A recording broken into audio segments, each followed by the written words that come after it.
우리 하나님 말씀 다 함께 봅니다. 하나님 말씀 잠언 25장 13절 한 절 말씀입니다. 잠언 25장 13절. 잠언 25장 13절. 우리 말씀 다 함께 봅니다. 충성된 사자는 그를 보낸 이에게 마치 추수하는 날의 얼음 냉수 같아서 능히 그 주인의 마음을 시원하게 하느니라. 아멘. 이 시간 우리 임마누엘 찬양대 통해서 하나님께 영광 돌리겠습니다.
아멘.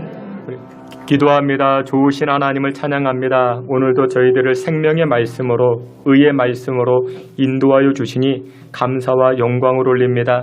이 시간에도 하나님의 말씀이 우리 심령을 인도하여 주시고 우리 감정과 느낌이 아닌 하나님의 말씀으로 살아가 30배, 60배, 100배의 열매를 거두는 복된 인생 되게 하여 주시옵소서. 예수님의 이름으로 기도하옵나이다. 아멘. 다시 한번 여러분들을 주님의 이름으로 환영합니다. 어제는 24절기상 대서였습니다. 옛말에 그런 말을 합니다. 대서에는 얼마나 큰 더위가 찾아왔는지 염소뿔도 녹는다. 그런 말이 있을 정도로 무더운 날이 바로 대서라 합니다. 근데 어제는 비가 내렸죠. 지금 장마 기간이어서 그런지 무더위를 피해갈 수 있었습니다. 근데 앞으로 이번 주 다음 주까지는 계속 덥겠죠. 여러분들이 이처럼 무더울 때, 무더운 여름이 찾아왔을 때 무더운 여름을 어떻게 피하십니까? 어떻게 이겨나가십니까? 사람들 나름대로 다 비법이 있습니다. 어떤 분은 그렇게 이야기합니다. 차가운 물에 샤워를 하고 선풍기 바람을 쐬면 무더위가 사라진다. 그렇게 이야기합니다. 그러면 또 어떤 사람이 이렇게, 아니 에어컨이 있는데 무슨 선풍기냐. 그래 또 다른 사람이 이렇게 이야기합니다. 그렇게 에어컨 많이 틀다가 전기세 폭탄을 맞는다. 그래 또 어떤 사람이 이렇게, 그러면 은행이나 백화점을 가봐라. 얼마나 시원한지. 거기 가보면 여름을 피할 수 있다. 무더위를 피할 수 있다. 그렇게들 이야기를 합니다. 근데 여러분들, 제가 보기에 가장 간단한 방법은, 이 무더위를 피하는 방법은 시원한 물 한 잔 마시고 교회에 오는 겁니다. 그러니까 제가 보기엔 우리 교회는 가장 시원합니다. 그 에어컨을 안 틀어도 가장 시원합니다. 여러분들은 오늘 이 예배 가운데, 이 예배에 함께 동참하실 때 시원한 물 한 잔 마시고 그 느낌으로 오늘 예배에 동참해 보시면 좋을 것 같습니다. 오늘 본문을 보니까 하나님도 이 여름날에, 이 무더울 때에 얼음 냉수 한 잔 마시는 그 시원함이 무엇인지 알고 계시는 듯합니다. 그래서 오늘 본문에 보니까 이렇게 말씀합니다. 하나님을 시원케 하는 것, 주인의 마음을 시원케 하는 것이 무엇이냐? 얼음 냉수 한 잔 마시는 것과 같다라고 말하고 있습니다. 오늘 본문에 관해서는 이 얼음 냉수를 무엇으로 표현을 하는가? 충성이라 말하고 있습니다. 충성. 하나님의 마음을 기쁘게 하고 하나님의 마음을 시원케 하는 것이 여러 가지가 있겠지만 잠언의 저자는 이렇게 말합니다. 충성이다, 충성. 근데 여러분들, 이 충성은 무엇이냐면 잠언 25장 13절에 보면 충성된 사자는 그를 보낸 이에게 마치 추수하는 날의 얼음 냉수 같아서 시원함을 준다, 그렇게 말합니다. 충성된 사람은 바로 주인의 마음에 시원케 한다, 그렇게 말하는데 이 충성이라는 말을 히브리어로 이렇게 말합니다. 아만, 그렇게 말합니다. 뜻이 무엇이냐? 떠받치다, 지키다, 지속하다, 그런 뜻이 담겨져 있습니다. 여러분, 이 충성이라는 단어가 쉽게 와닿지가 않죠. 명사가 쉽게 와닿지가 않은데 여러분들, 이 명사, 이 단어들을 동사로 풀어보면 쉽게 이해하는 경우들이 많이 있습니다. 대표적인 것이 삶이라는 것이 무엇이냐? 삶이라는 것은, 여러분들, 삶이라는 것은 살아가는 겁니다. 여러분, 잘 사는 게 뭔지 아십니까? 살아가는 것 자체가 잘 사는 것입니다. 여러분, 기도가 무엇일까요? 기도라는 명사 우리가 많이 들어보았죠. 근데 이것을 동사로 풀어보면 기도는 엎드리는 겁니다. 여러분, 기도를 잘한다라는 것은 무엇인지 아십니까? 막힘없이 술술술술 나오는 그 기도가 잘하는 기도가 아니라 하나님 앞에 무작정 엎드리는 기도가 잘하는 기도입니다. 여러분, 사랑, 이 사랑이라는 명사, 이것을 동사로 바꿔보면 쉽게 이해가 됩니다. 사랑이라는 것이 무엇이냐? 지갑을 여는 겁니다. 밥 사주면 여러분들, 그게 바로 사랑입니다. 100번 사랑을 이야기하고 사랑이라는 단어를 언급하지 않아도 여러분들, 지갑을 열면 그게 바로 사랑인 것입니다. 근데 오늘 본문에 보니까 충성이라 말합니다. 이 충성이라는 명사를 동사로 바꿔보면 무엇이냐? 자리를 지키는 것. 자리를 지키는 것, 그것이 바로 충성이더라는 것입니다. 사도 바울은 그 서신서, 신약의 여러 서신서들 가운데 로마서 말씀을 보면, 로마서는 총 16장으로 구성되어 있는데 15장과 16장에 보면 사람 이름들이 참 많이 등장합니다. 누구 사람들이 많이 등장합니다. 빌립보서, 골로새서, 이런 데에서도 사람의 이름들을 많이 거론합니다. 그리고 자신의 영적인 아들 디모데가 있었죠. 이 디모데에게 편지를 쓰는데 이 디모데에게 편지를 쓴 게 디모데 전서, 디모데 후서가 됩니다. 근데 사도 바울이 충성이라는 단어를 언급하면서 이해하기 쉽게끔 이야기를 하는데 디모데 후서에서 이렇게 말합니다. 디모데 후서 4장 10절에 보니 이렇게 말씀합니다. 데마는 세상을 사랑하여 나를 버리고 데살로니가로 갔고, 사도 바울은 충성이라는 것을 설명하기 위해서 디모데에게 데마라는 사람을 언급합니다. 여러분, 성경에서 이 데마에 관해서는 몇 구절이 없습니다. 디모데후서 4장에 등장했고 그 다음에 하나, 빌레몬서 1장 24절에 등장합니다. 우리 앞에 있는 말씀 다 함께 보겠습니다. 또한 나의 동역자 마가 아리스타고 데마 누가가 문안하느니라. 아멘. 여러분들 디모데 후서가 있었고 빌레몬서가 있었죠. 디모데 후서가 언제 쓰여졌는가? 빌레몬서 1장 쓰여지기 이후에 5년이 지난 다음에 디모데 후서가 쓰여집니다.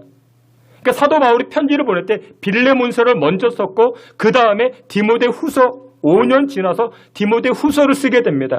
근데 먼저 이 빌레몬서 1장에 보니까 누가 등장합니까? 나의 동역자들, 사도 바울의 동역자들 누가 있습니까? 여기 보니까 마가가 등장합니다. 이 마가가 누구냐면 마가복음의 저자 마가입니다. 그리고 누가가 등장합니다. 누가가 바로 누가복음의 저자 누가입니다. 그리고 또 누가 등장하는가? 아리스다고가 등장합니다. 이 아리스다고는 그냥 명칭입니다. 사람의 이름도 되지만 명칭입니다. 최고의 권력자를 뜻합니다. 유대인 가운데 최고의 권력자가 있었는데 유대인에서 기독교로 개종한 사람입니다. 이 아리스다고를 이야기를 합니다. 그리고 나서 또 누구를 언급합니까? 데마를 언급합니다. 마가, 누가, 아리스다고 그리고 데마, 이 사람들은 나의 사역에 함께했던 사람 동역자들이야.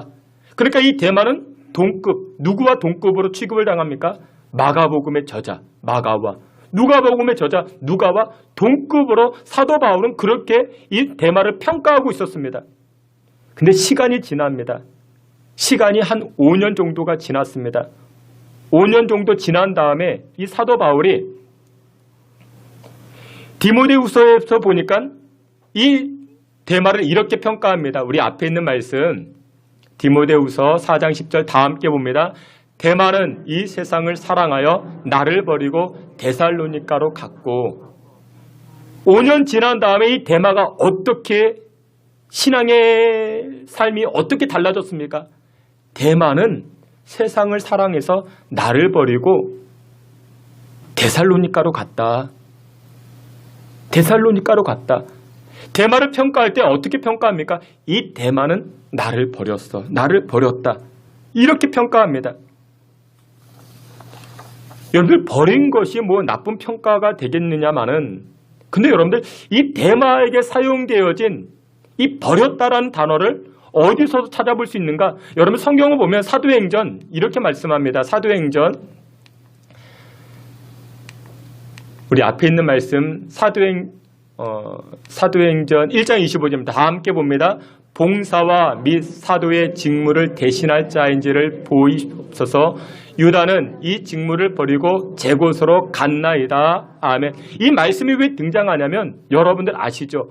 버리고라는 단어가 누구에게 쓰여졌는가? 가룟 유다에게 쓰여집니다. 이 가룟 유다가 은 30에 예수님을 버리고 돈을 쫓아갔죠. 나중에 이 가룟 유다가 어떻게 합니까? 스스로 목매달아 죽더라. 그래서 예수님의 제자가 12명이어야 되는데 몇 명이 됩니까? 11명이 됩니다. 그리고 나서 예수님이 승천하시고 나서 마가의 다락방에 예수님의 제자 11명이 모였습니다. 그러면서 저들이 회의합니다. 우리가 복음을 전달하고 우리가 선교 사명을 감당해야 되는데 우리가 11명이지. 우리 12명으로 채우자. 12명이 채우자. 가룟 유다가 없으니까. 그런데 이 가룟 유다 대신 한 명을 채우고자 하는데 이때 사도 베드로가 다른 제자들에게 이렇게 설명합니다. 유다는 어떤 사람이었는지를 설명하는데 이 유다에 관해서 이런 평가를 내립니다. 유다는 이 직무를 버리고 제 곳으로 갔다라고 이야기를 합니다. 유다는 직무를 버리고 예수님을 버리고 선교의 자리를 버리고 사명의 자리를 버리고 자기가 갈 길 갔다. 그렇게 평가를 합니다. 그런데 오늘 본문에서 우리가 알 수 있는 것이 무엇이냐? 데마와 가룟 유다. 시작은 참 좋았습니다. 예수님의 제자 가룟 유다였습니다. 데마, 사도 바울과 동급이었습니다. 마가와 누가와 아리스다고 같이 동역하는 사람이었습니다. 그렇게 칭찬받던 사람들인데 그런데 어떻게 평가합니까? 버렸다라고 이야기를 합니다. 무엇을 버렸습니까? 내가 해야 될 일을 버린 것입니다. 예수님을 버린 것입니다. 여러분들이 해야 될 일이 무엇입니까? 우리 오늘날 믿음의 성도들이 해야 될 일은 바로 예배하는 것입니다. 기도의 자리인 것입니다. 영혼 살리는 일을 감당해야 됩니다. 근데 가끔 그런 분들을 만납니다. 세상이 너무 좋아서 세상을 사랑해서 교회를 버리는 분들이 계십니다. 세상의 염려와 걱정과 근심으로 말미암아 나의 사명을 버리는 분들이 계십니다. 근데 얼마나 어리석은 그런 행동인지 모릅니다. 여러분들 아시죠? 가룟 유다의 결말이 어떻게 됩니까? 가룟 유다의 결말이 아름답습니까? 아름답지 못하죠. 여러분들 대마의 결론이 어떻게 되었을까요? 명확합니다. 그의 인생이 아름다웠을까요? 아름답지 못하죠. 그래서 오늘날 하나님 앞에 충성한다라는 것은 무엇이냐? 하나님 앞에 충성한다라는 것은 자기 자리를 지키는 것입니다. 여러분들의 자리가 무엇입니까? 오늘날 우리의 자리가 무엇입니까? 예배하는 자리입니다. 기도하는 자리입니다. 영혼 살리는 자리입니다. 사명 감당하는 자리입니다. 여러분들이 하실 수 있는 자리가 있잖아요. 여러분들만이 할 수 있는 자리, 그 자리 지키는 것이 바로 충성이라 성경은 말씀하고 있습니다. 1789년 프랑스에 대혁명이 일어납니다. 여러분들 잘 아시듯이 루이 16세가 있었죠. 그의 아내 앙뚜아네트가 있었죠. 혁명군이 일어납니다. 시민군이 반란을 일으켰습니다. 정부군과 대립합니다. 싸웁니다. 결국 시민군이 승리하게 되어서 이렇게 루이 16세와 앙뚜아네트도 다 단두대에 이렇게 목숨을 잃게 되죠. 정부군이 끝까지 루이 16세를 지킵니다.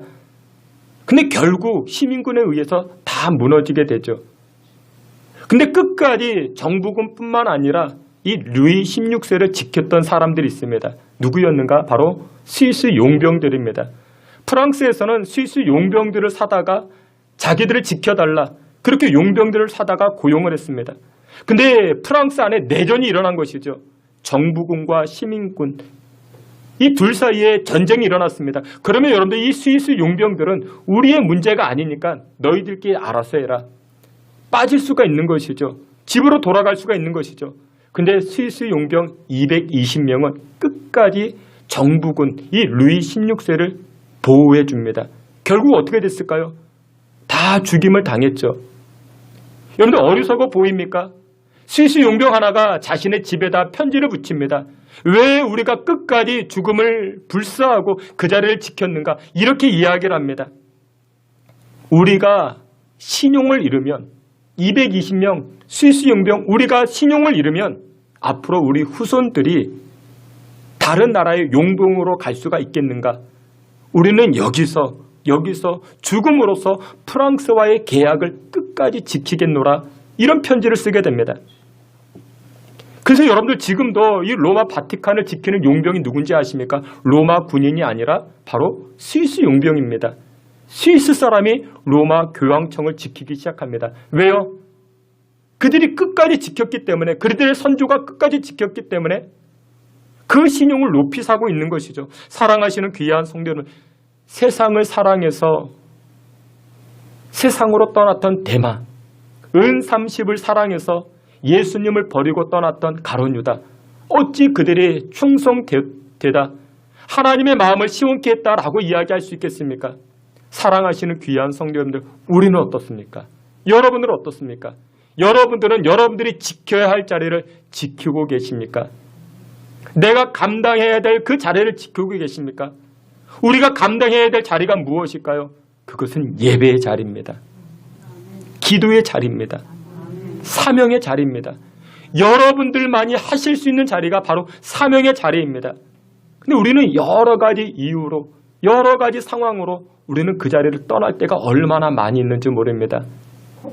오늘날 그런 사람들이 바로 데마가 될 수 있습니다. 가룟 유다가 될 수 있습니다. 사랑하시는 귀한 성도 여러분들, 충성은 자리 지키는 것입니다.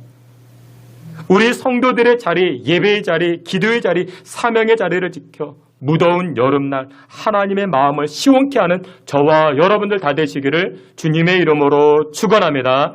마지막 두 번째, 충성의 내용으로, 여러분 우리가 사람들을 저 사람은 충성스러운 사람이야, 어떻게 알 수 있습니까? 그 사람의 태도를 보면 알 수 있습니다. 하나님은 이 충성이라는 것을 태도를 통해서 우리를 보고 계십니다. 누가복음 7장에 보면 이런 말씀이 등장합니다. 우리 앞에 있는 말씀 누가복음 7장 36절부터 38절까지 우리 앞에 있는 말씀 다 함께 봅니다. 한 바리새인이 예수께 자기와 함께 잡수시기를 청하니 이에 그 동네에 죄를 지은 한 여자가 있어 예수께서 바리새인의 집에 앉아 계심을 알고 향유 담은 옥합을 가지고 와서 예수의 뒤로 그 발 곁에 서서 울며 눈물로 그 발을 적시고 자기 머리털로 닦고 그 발에 입 맞추고 향유를 부으니. 아멘. 누가복음 7장의 내용은 우리가 잘 아는 말씀입니다. 마리아가 예수님에게 향유 옥합을 깨뜨려 기름으로 예수님의 발을 닦아드리는 그런 장면입니다. 근데 예수님의 발을 무엇으로 닦아드립니까? 자기 머리털로. 자기 머리털로. 여러분들 머리가 길죠? 우리 집사람은 안 돼요. 여러분들 머리털이 길잖아요. 머리카락으로 예수님의 발을 닦아드린다? 고대 사회에서 여성들에게 아름다움은 머리카락으로, 머리털로 상징이 되었습니다. 그래서 이 사도 바울이요, 이 고린도전서 후서를 쓸 때 여성들에게 강조하는 것이 무엇이? 여성들이요 머리에 수건을 쓰라. 그런 말이 있습니다. 왜 여성들에게 머리에 수건을 쓰라 말했는가? 여성이 교회에 와서 자기의 아름다움을 뽐내는 거예요. 무엇을 가지고? 자신의 머리 헤어스타일을 가지고 나 지난주에 50만 원짜리 머리를 했어. 몇십만 원짜리 머리 했어. 그것을 가지고 자신의 아름다움을 교회에 와서 뽐내니까 교회 질서가 흐트러지는 것이죠. 그래서 이 사도 바울이 교회 질서를 세우기 위해서 여성들에게 무엇하라? 당신들은 교회에 와서 당신의 아름다움을 자랑하지 못하도록 머리에 수건을 쓰라. 근데 오늘날 여러분들 이단 가운데 하나님의 교회라는 그런 이단이 있습니다. 이 하나님의 교회, 이 이단이 그런 말에 기성교회는 구원이 없다. 왜냐? 여성들이 머리에 수건을 쓰지 않기 때문에, 예배할 때 수건을 쓰지 않기 때문에 구원이 없다라고 이야기합니다.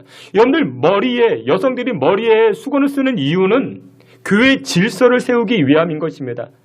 교회에 와서 쓸데없이 다른 거 자랑하지 말고 나 머리 얼마짜리 했다 그런 거 자랑하지 말고, 그래서 교회 질서를 세우기 위해서 사도 바울이 여성들로 하여금 머리에 수건을 쓰라라는 것입니다. 근데 오늘 보면 누가복음 7장에 보니까 이 마리아가 자신의 머리카락으로 예수님의 발을 닦아드립니다. 자신의 아름다움을 상징할 수 있는 것인데, 자신의 여성성을 상징할 수 있는 이 머리카락을 가지고 예수님의 발을 닦아드립니다. 이게 쉬울까요? 그런데 예수님은 무엇을 보셨습니까?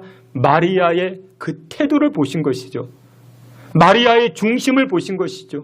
그리고 예수님이 기가 막힌 말씀을 하십니다. 내가 장사되고 나의 십자가가 증거되는 마다 누구의 이름도, 이 마리아의 헌신도 자랑되어지리라. 늘 하나님께서 우리의 충성을 보실 때는 무엇을 보시는가? 우리의 태도를 보십니다. 여러분들의 태도를 보십니다. 저 사람은 충성스러운 사람이야.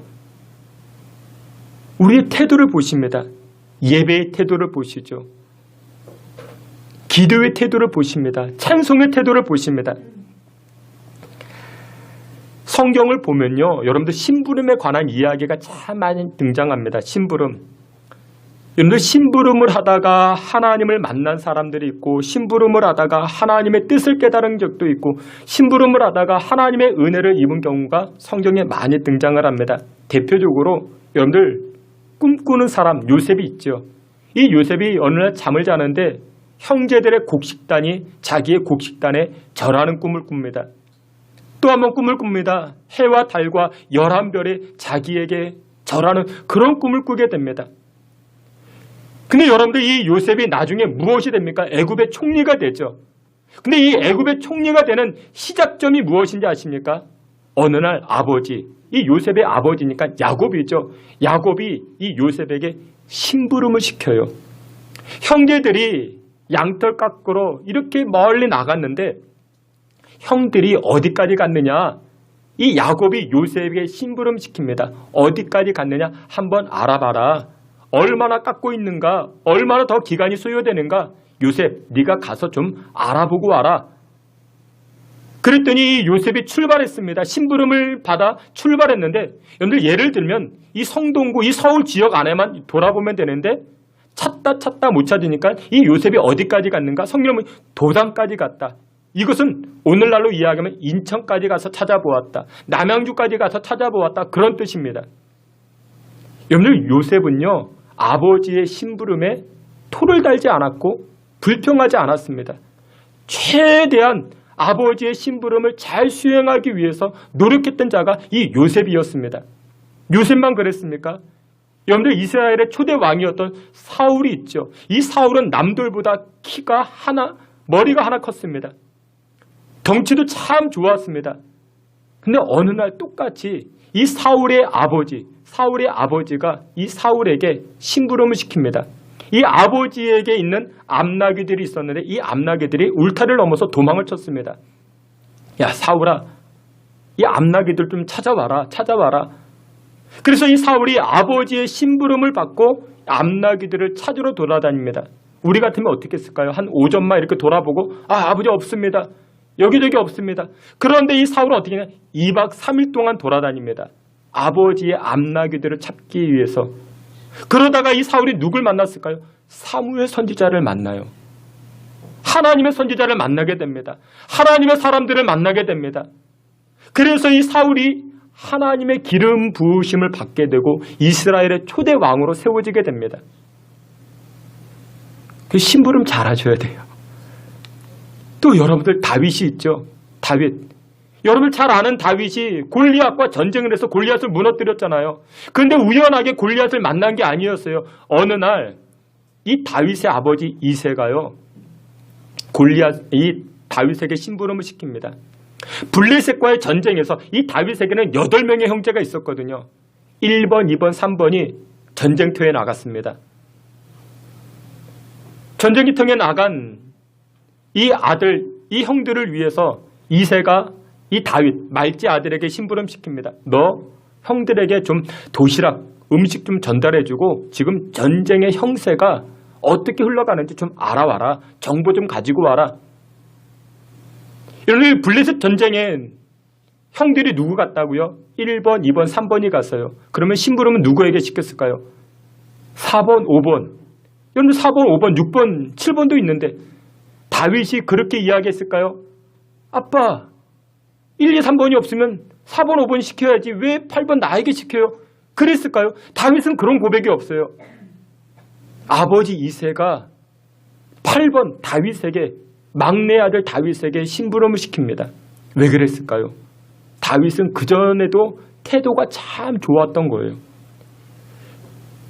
이 다윗이 아버지의 심부름에 따라 블레셋 전쟁에 나갑니다. 전쟁에 나가서 어떻게 됩니까? 여러분들 잘 알듯이 골리앗을 만나요. 골리앗을 넘어뜨리고 이 다윗의 인기가 하늘을 찌르기 시작합니다.